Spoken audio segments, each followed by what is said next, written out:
ዛሬ በዚህ ቪዲዮ አንድ በጣም ወሳኝ ትምህርት ይዤላችሁ መጥቻለሁ። በእርግጠኝነት እስከ ዛሬ ከነበራችሁ ግንዛቤ አንድ ደረጃ ከፍ የሚያደርግ በተለየ መንገድ ልትረዱት የምትችሉ ትምህርት ይዤላችሁ መጥቻለሁ። ይህን ቪዲዮ አይታችሁ ሲጨርሱ አሃ ማለታችሁ አይቀርም። ስለዚህ ከኔ ጋር ቆዩና ሙሉ ትምህርቱን ውሰዱ።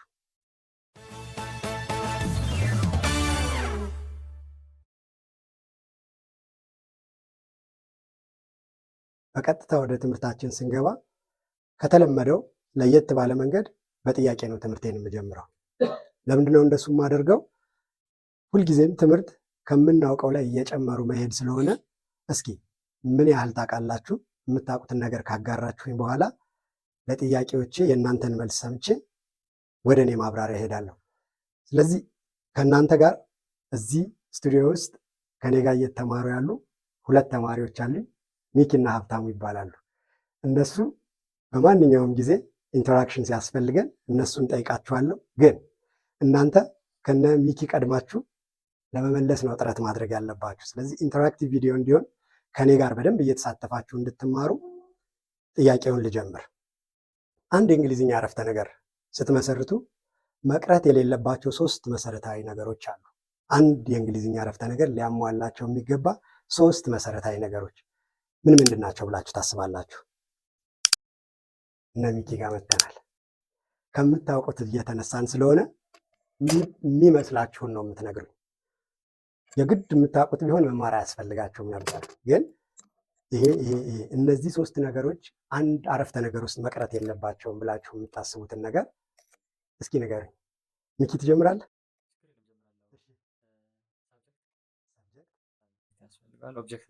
ኦብጀክት ያስፈልገዋል፣ ቨርብ ያስፈልገዋል።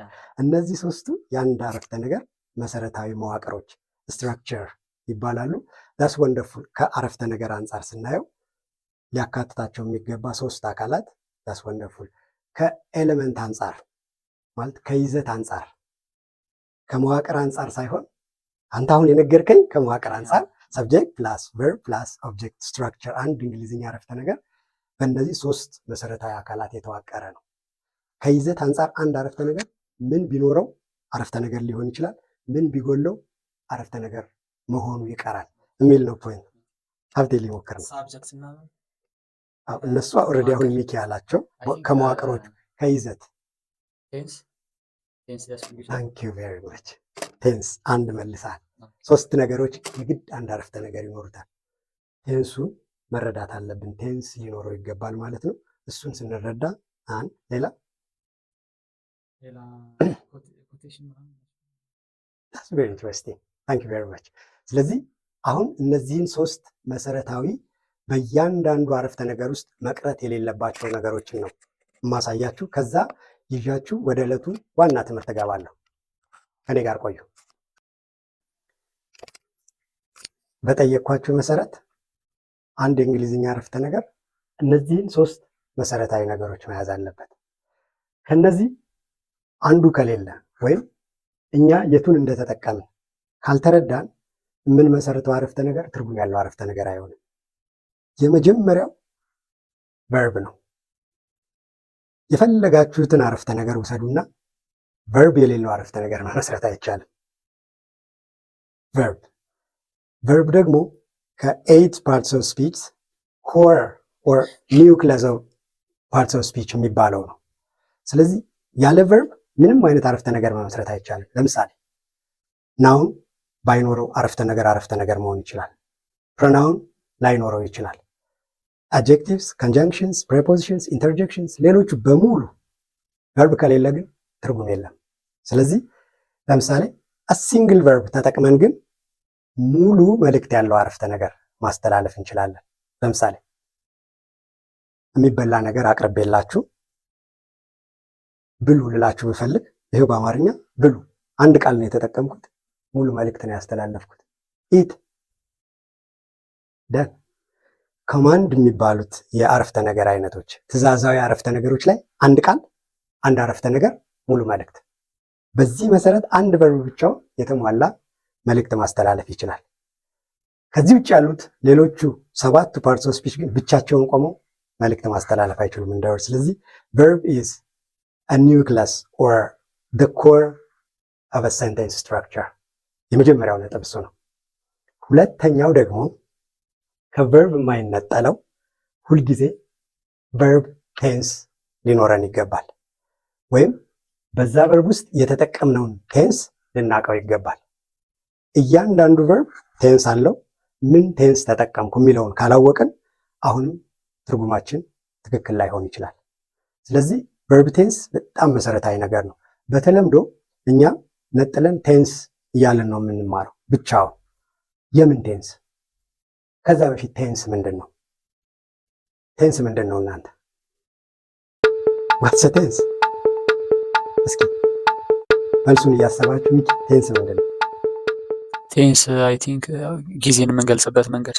ታትስ ወንደርፉል። ታይም ኤክስፕሬሽን the time that tells us when the verb happens or done። ስለዚህ ሁልጊዜ ቴንስ ከቨርብ አይለያዩ። ቨርብ ቴንስ ነው የሚባለው ኢቭን ስሙ ራሱ ሲሰጠው። ቴንስ ስንል ብቻውን ሌላ ግራመር ኮንሰፕት እየመሰለን ውስብስብ ሀሳብ ውስጥ እንገባለን።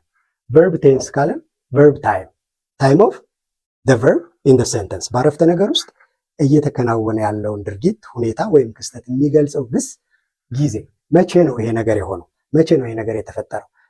እሱን የሚነግረን የግራመር ፖይንት ቨርብ ቴንስ ይባላል። አንድ አረፍተ ነገር ቨርብ ቴንስ ከሌለው ወይም ምን አይነት ቨርብ ቴንስ እንደተጠቀምን ካላወቀን አረፍተ ነገር ቢመስል እንኳን ትርጉሙ ግን ትክክል ላይሆን ይችላል። ስለዚህ ሁልጊዜ ስናወራ የተሳሳተ ትርጉም ያለው አረፍተ ነገር ልንመሰርት እንችላለን።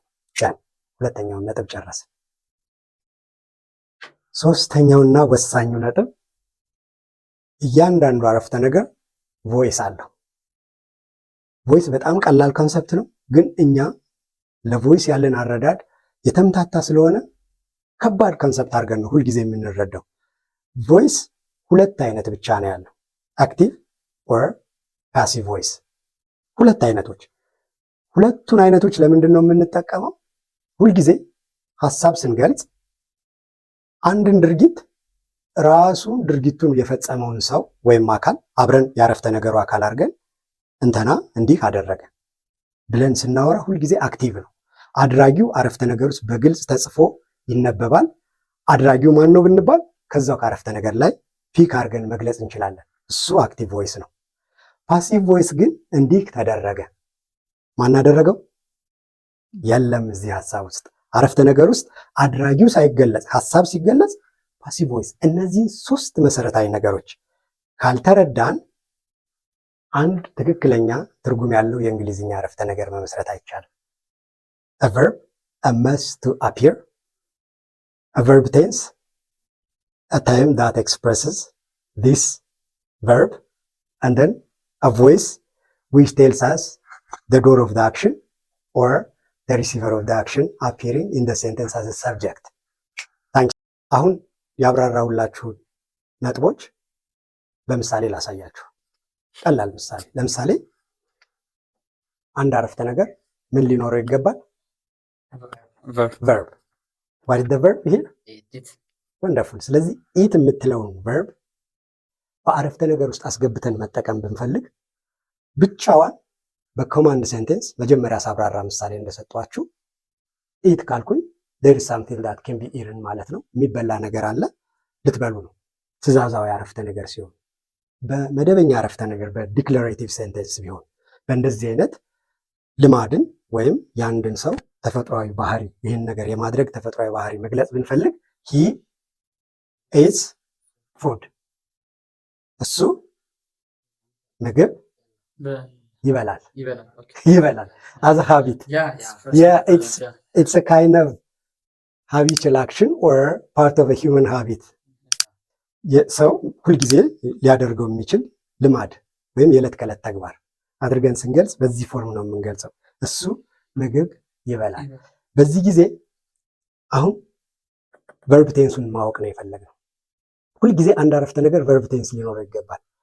ይሄ አረፍተ ነገር ቴንሱ ምንድን ነው የሚለውን ጊዜ ገላጭ ቃል ሳይሰጠን ካልተረዳ ነው ቨርብ ቴንስ አንደርስታንድ አላደረግንም ማለት ነው። ስለዚህ ቴንሱ ምንድን ነው የዚህ አረፍተ ነገር? እንዴት አወቅ ሀብቴ የሚለው ምን ነገረ? verb ማለት ነው። ምን ነገረ?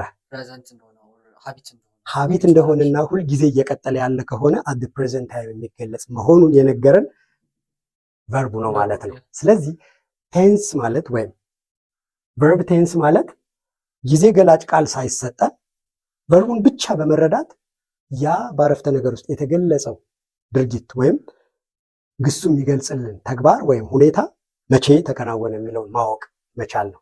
ስለዚህ እያንዳንዱ አረፍተ ነገር ቨርብ ቴንስ አለው ማለት ነው። ከዛ ሁለቱን አረፍተ ነገሮች እናነጻጽር። ከሁለቱ በአንዱ መንገድ ሀሳብን መግለጽ ይቻላል። ለምሳሌ he eats food ቮይሱ ምንድን ነው? አክቲቭ ቮይስ። እንዴት አወቃችሁ? ከኔ ጋር ናችሁ? ተከተሏቸው እስኪ። at the beginning of the sentence we have the door of the action and ማን ነው የበላው? ማን ነው የሚበላው ምግብ ሁልጊዜ? እሱ። ከየት አገኛችሁት? ከዚሁ ከሴንቴንሱ ፒክ አረጋችሁት። ታንክ ዩ። ሌትስ ሲ the second one. the food is eaten ምግብ ይበላል ወይም ምግብ ፉድ ኢዝ ኢትን። ይሄንን ዲፋይንድ እንዳይሆን አንድ የታወቀ ምግብ እንዳይመስል በዚህ መሰረት ጀነራል እናድርገውና ፉድ ኢዝ ኢትን ምን ማለት ነው? ምግብ ይበላል። መቼ? ቴንሱ አንድ አይነት ነው ሁልጊዜ። ቴንስ አልቀየርኩም። አሁን ምንድነው የቀየርኩት? ቮይስ። ስለዚህ እዚህ ጋር ምግብ የሚበላው ማን ነው? ሁለተኛው አረፍተ ነገር ላይ። ስለዚህ እንደዚህ አይነት አድራጊውን ሳንገልጽ ማን እንደሚያደርገው ሳንገልጽ በአረፍተ ነገራችን ውስጥ አረፍተ ነገር መስርተን ሀሳብ ስናስተላልፍ ቮይሱ ፓሲቭ ይባላል። አድራጊው እዛው አረፍተ ነገር ላይ አብሮ ካለ እና ከፊት መጥቶ ማን እንዳደረገ እየገለጽን ከሆነ ሀሳባችን የምናስተላልፈው አክቲቭ ቮይስ። እነዚህ ናቸው ሶስቱ መሰረታዊ የእንግሊዝኛ አረፍተ ነገር ቤሲክ ኤሌመንት የሚባሉት። ከኮንተንት አንጻር አንድ አረፍተ ነገር እነዚህን ሶስት መሰረታዊ ነገሮች ሲይዝ የተሟላ አረፍተ ነገር ይሆናል። ታንክ ዩ። ጥያቄ?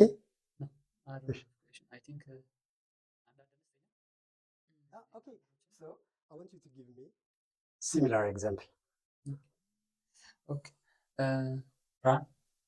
ረን። ኦኬ ሶ ረን ቨርብ ነው። ብቻውን በኮማንድ ሴንቴንስ ውስጥ መጠቀም እንችላለን አይደል? የሆነን ሰው ያንን አሁን ያልከውን ድርጊት የሚገልጽ ድርጊት እንዲፈጽም ብንፈልግ ማለት እንችላለን። እስኪ በእንደዚህ አይነት በዲክላሬቲቭ ሴንተንስ በአረፍተ ነገር ውስጥ ደግሞ አሳየኝ። he runs or he always runs እንችላለን አይደል? he runs that's wonderful። ይሄንን ፓሲቭ ማድረግ ይቻላል? ለምን? Thank you very much. You raised a very important point. run የሚለው ኢንትራንዚቲቭ ቨርብ ይባላል። ዳይሬክት ኦብጀክት የማይወስድ ግስ። እንደዚህ ሲሆን ለፓሲቭ ሰብጀክት ስለማይኖረው ፓሲቭ ማድረግ የማይቻልባቸው ጊዜዎች አሉ። ስለዚህ ቮይስ ካንሰፕታችን የሚያስፈልገው ለዚህ ጊዜ ነው። ቮይስ የማንረዳ ከሆነ በአክቲቭ እና በፓሲቭ እንዴት እያደረግን በዛ ቨርብ አረፍተ ነገር መመስረት እንደሚቻል አናውቅም። ይሄን ስናቅ አሁን ረን ኢንትራንዚቲቭ ቨርብ ነው፣ ፓሲቭ ቮይስ ላይ አይሰራም የሚለውን this is the basic point that I want you to understand። ይሄ ኮምፕሊት አንደርስታንዲንግ እንዲኖራችሁ ነው በዚህ መንገድ የማወራችሁ። ሀብቴ can you give me study wonderful። ስለዚህ ጓደኛህን አጥና ልትለው ብትፈልግ በትዕዛዝ መልክ can you give me example?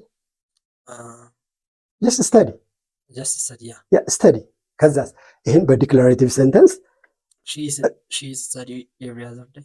thank you very much። እንትኑ ቴንስ ቀይረህብኛል። በሲምፕል ፕሬዘንት አዘ ሀቢት ንገረኝ እስኪ። እሷ ሁልጊዜ ታጠናለች ወይም በፕሮግራም ታጠናለች በለኝ እስኪ።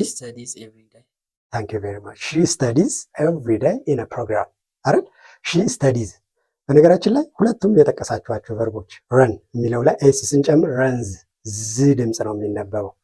studies ኤስ studies ነው እንጂ studies we have this kind of mispronunciation concept. It's not your problem. I know it's everyone's problem in Ethiopia including me.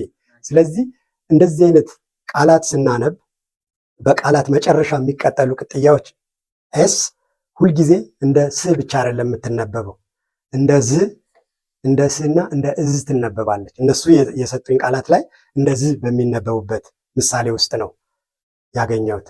ስለዚህ ታንኪዩ